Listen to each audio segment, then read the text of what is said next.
सो आज का हमारा टॉपिक है जीएसटी ऑन रेंट।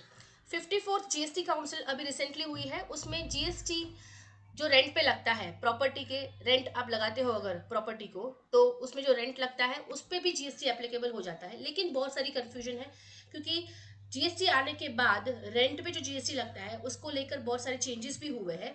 और आज हम थोड़े बहुत कंफ्यूज भी है, किसको जीएसटी लगता है किसको नहीं लगता है, कब एग्जेम्प्ट है, कब एप्लीकेबल होगा, आरसीएम बेस पे करना है कि फिर एफसीएम मतलब फॉरवर्ड चार्ज लगेगा कि रिवर्स चार्ज लगेगा।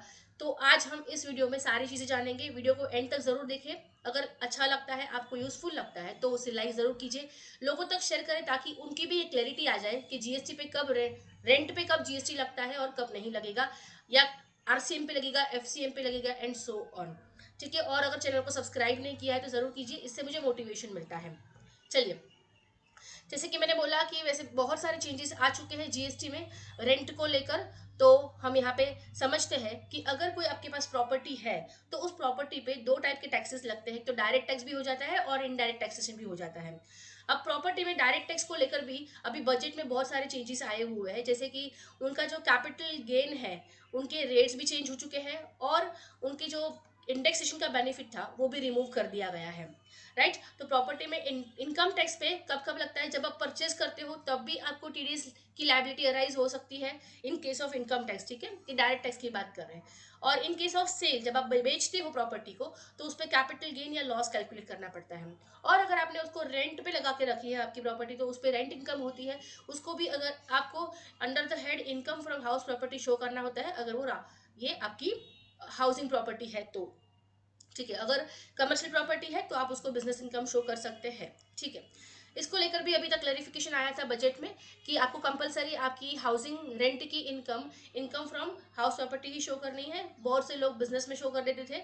उसकी डिटेल वीडियो की लिंक डिस्क्रिप्शन में है, आप जरूर देख लीजिएगा उस वीडियो को, आपकी बहुत सारी क्लैरिटी आ जाएगी इसके रिलेटेड भी। ठीक है, तो अब जीएसटी की बात करते हैं, इनडायरेक्ट टैक्स की बात करते हैं।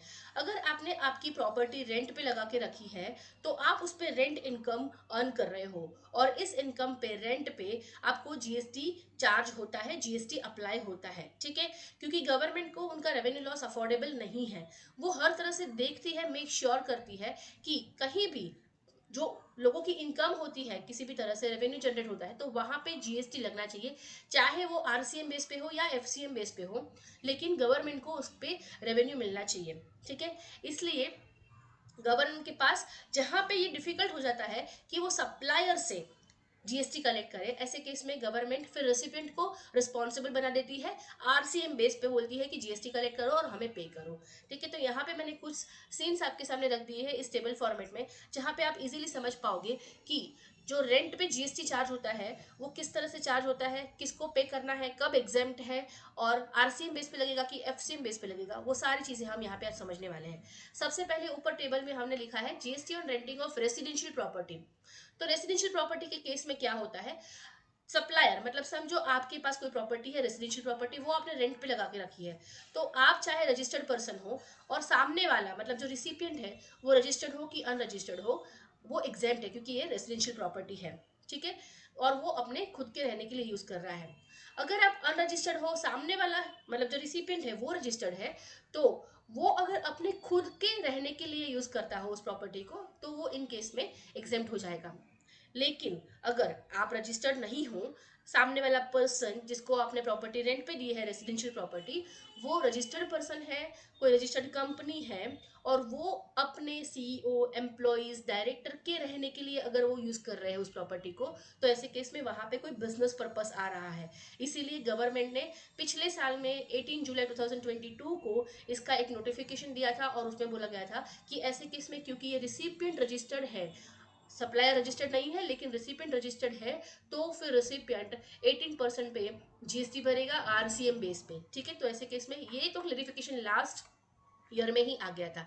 लेकिन अभी जो 54th काउंसिल मीटिंग हुई थी ना, उसमें क्या बताया गया, GST on renting of commercial property के बारे में बताया है कि अगर आप मतलब जो सर्विस प्रोवाइडर है जो रेंट पे दे रहा है प्रॉपर्टी, कमर्शियल प्रॉपर्टी रेंट पे दे रहा है, तो और सामने वाला रिसिपिएंट अगर रजिस्टर्ड हो या अनरजिस्टर्ड हो, एफसीएम बेस पे आपको लगेगा, मतलब फॉरवर्ड चार्ज आप ही सप्लायर हो, आप ही जीएसटी पे करोगे क्योंकि आप रजिस्टर्ड हो।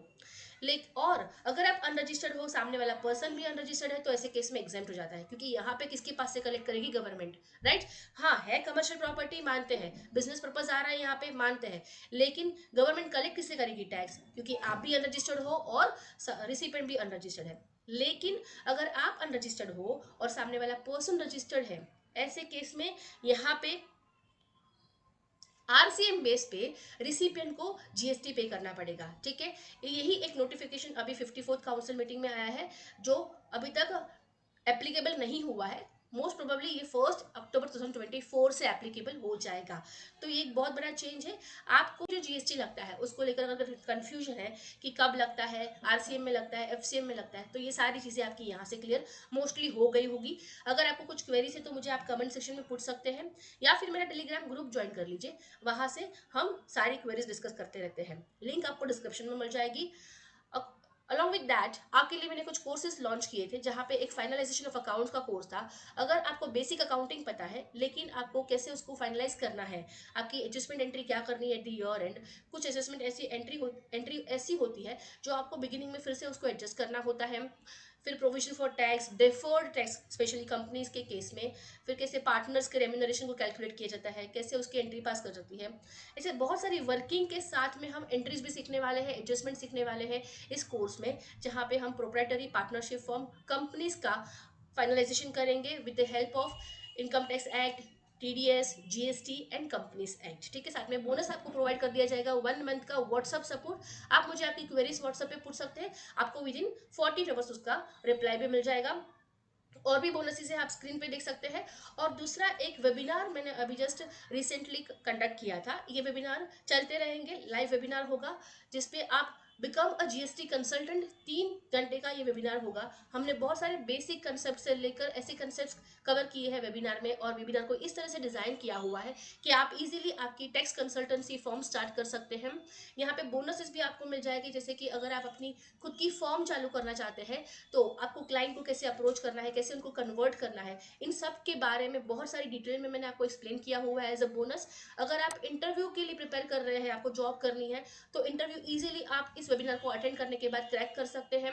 साथ में ऐसे और भी बोनसेस हैं, व्हाट्सअप सपोर्ट मिल जाएगा 1 मंथ का, वहाँ पे आप अपनी क्वेरीज पूछ सकते हैं मुझे, और आपकी क्वेरी सॉल्व हो जाएगी विद इन 48 आवर्स। वेबिनार और कोर्स को ज्वाइन करने के लिए लिंक डिस्क्रिप्शन में आपको मिल जाएगी, मुझे मैसेज करें, उस पर क्लिक करके आपको सारी डिटेल मिल जाएगी, और वहाँ से आप अपने कोर्स या वेबिनार को एनरोल या रजिस्टर कर सकते हैं। अगर वीडियो अच्छी लगी है तो लाइक शेयर कमेंट जरूर करें, और लोगों तक शेयर करें, सब्सक्राइब करें मेरे चैनल को, इससे मुझे मोटिवेशन मिलता है। Thank you so much.